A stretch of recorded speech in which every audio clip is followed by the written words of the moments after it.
As he pointed out, John sometimes uses agape and phileo interchangeably, and apparently in the wider use in Greek, they were sometimes used as synonyms, but they also do still have their own particular nuance, as he also brought out. And we're going to look at the three-part interaction with Jesus and Peter and review quickly what he said, but just pick up a few other things. So we've got Jesus' questions, then we have Simon Peter's answers, and then Jesus' response to that. So the first time, as he said, Jesus said to Peter, "Do you agape me?" So that word agape has those connotations of that universal, divine, supreme love. That's great. You know, the kind of love by which you love your enemies and so on. Do you love me more than these? And he said there's a few ways we can understand that. I think in the context of John's Gospel and the wider passage, I think it's most likely that what he's saying is, when he says these, he's referring to the other disciples. So he's saying, is your love for me, is it more than their love for me? So do you love me more than they do? So hold that thought and we'll see how that's brought out. Peter says, "Yes, Lord, you know." So here's another synonym that's used in this interchange. You know, and the Greek word there is oida, which is a kind of knowing that has the implication of I know because I've seen it. So it's related to the word to see. So, you know, I know that Peter is at Friday Feed tonight because I can see him here. So it's like evidence-based knowledge. Okay? And you know that I love, phileo, you. And then Jesus' response, feed, meaning literally give food to, my lambs, a young sheep. Okay. The second time, do you love me, agape? Yes, Lord, you know, oida, that I love you, phileo. So it's as if at this point Jesus is allowing Peter to not compare himself to the other disciples and just say, yes, Lord, I love you. And then Jesus' response, shepherd.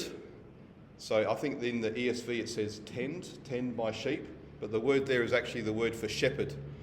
So a shepherd feeds the sheep, but the way he feeds them is by doing what? He leads them to green pastures or beside still waters with his rod and his staff. So a shepherd actually tends, leads, guides the sheep. So there is that different nuance there on that word. And then the third time, do you phileo me? So as he said, Jesus uses a different word there. Obviously, Jesus wasn't speaking Greek. He would have been speaking Aramaic. And Aramaic and Hebrew also have different words, multiple words for love. We can trust that John, in writing this down, is giving us an accurate rendition of what Jesus would have said in the Aramaic to what he said in the Greek. So when we say Jesus said, do you phileo me, he would have said the Aramaic word, but that's what we can trust is an accurate translation. And then Peter says, Lord, you know, oida, but what he says you know is you know everything.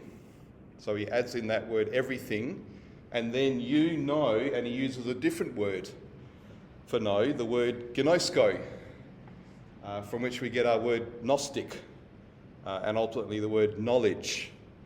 An agnostic is someone who says, I don't know if there's a God, or I don't know about something. And that describes a kind of knowledge that is conceptual. It's something that you know maybe because you've deduced it, or you know it to be true, not necessarily because you've observed it.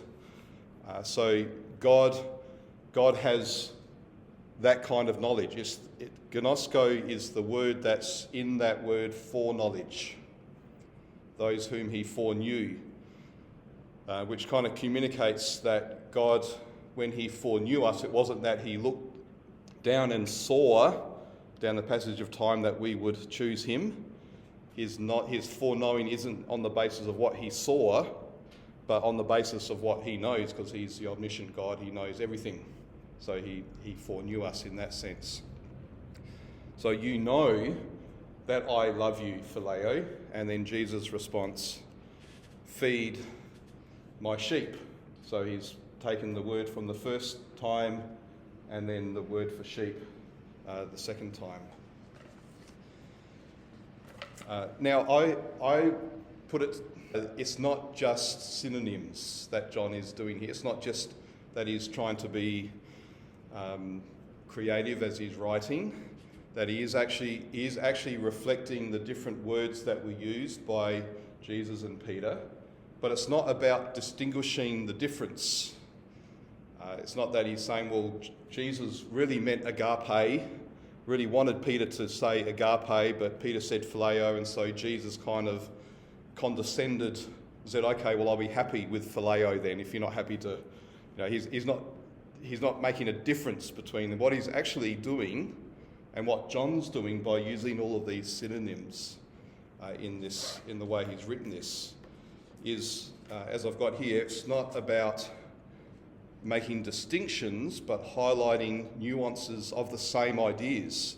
In a sense, he is making these words that are different, he's actually making them synonyms.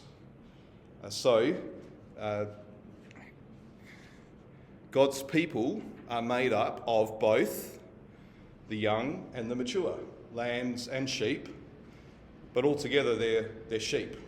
They're one. So he's just highlighting, well, there are those who are new, who need to be looked after, and there are those who are mature, who still need to be looked after, as he pointed out in the video. And it's not saying there's a difference between the two, but feeding and shepherding needs to be done for both. And so pastoral ministry involves both feeding and guiding, those two aspects. And you could connect that in Ephesians 4:11, where he talks about the shepherd teacher, the pastor who both guides, like the shepherd with his rod and staff, but also feeds the flock with the word of God. You can see I'm working my way backwards now, so that we see that the same thing he's doing with these words for love. Number 2, knowledge is both observational and conceptual. So we don't need to say, oh, there's a better knowledge that's evidence-based and that's superior to a knowledge that's just conceptual. No, there's the two kinds of knowledge, and you know both, and they're integrated. So if we take that approach, we see that John and Jesus possibly are using these two different words. Remember the heavenly agape, reflecting God's sovereign love, the love that you show to someone even if they're your enemy, even if you feel contempt towards them.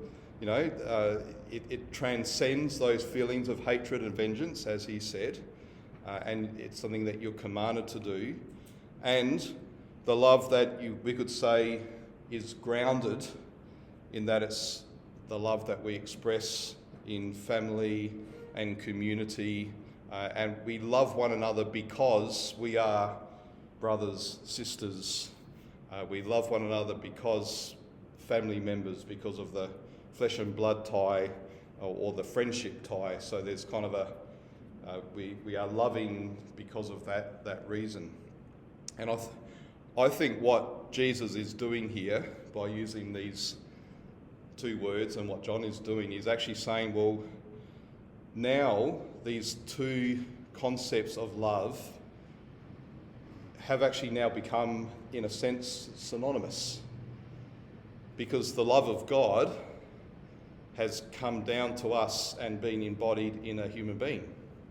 So the God who loves us as the eternal God is also the God who loves us as our brother, because he's become our brother in Jesus Christ. And so in the same way, we love God both in that heavenly sense, with the kind of love that God has, that unconditional love that God has shown towards us, but we also love him because God is embodied in Jesus Christ, a human being, and he's our elder brother, and he's brought us in, and we know God not just as the God who created us and loves us, but as the Father who has redeemed us and loved us. So he's actually, I think he's bringing those two together and saying, actually, you don't need to make this distinction between agape and phileo, even though you do understand the different nuances of each, but you don't need to decide, am I going to love Jesus agape or phileo? No, I'll love him both because he loves me with both. Now, what I think we can pick up, though, in terms of differences, is just the two little deviations, you could say, from the pattern. So in the first one, when Jesus says, do you love me more than these? And if you think of Peter and the character of Peter through the Gospels and through John's Gospels, Peter's often trying to prove himself, isn't he? He's the one who speaks up straight away, says, you are the Christ, the Son of the living God, and gets commended for it. He's the one who stands up and says, here's a sword, and Lord, I will never deny you, even if the others do. In other words, my love for you is greater than these guys may fail, but I won't. I have this love for you that will not fail, and of course he's proven wrong. So I think Jesus, by saying, do you love me more than these, is saying, well, Peter, what do you think now about your love? Is your love superior to the other disciples? Are you going to compare yourself to them? Which then I think is why he then gives him the second opportunity to say, well, yes, Lord, I love you. Regardless of whether these people love you more or less, this is about me and you, whether I love you. So was Peter's love really superior to that of the other disciples? And Peter had to see, no, it wasn't. The second one was Peter's response the third time. You know everything. So it's as if the first two times he's saying, well, yeah, Jesus, haven't you seen? Did you see the way I jumped off the boat and swam to shore as soon as I saw you on the beach?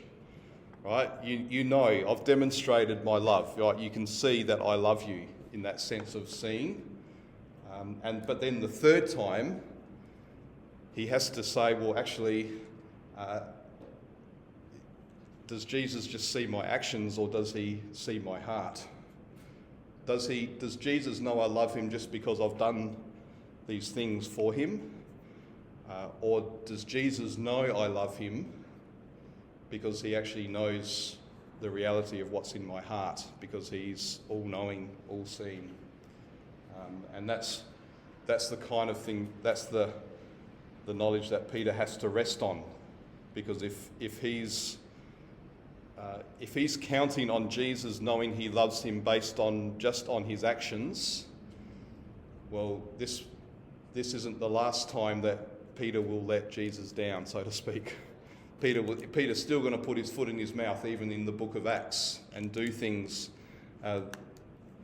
that seem to betray whether he loves Jesus or not. So his foundation has to be not on whether my actions are perfect in showing I love Jesus, but the fact that Jesus knows what's in my heart. Jesus knows this love that I have for him, which ultimately is what I've received from him.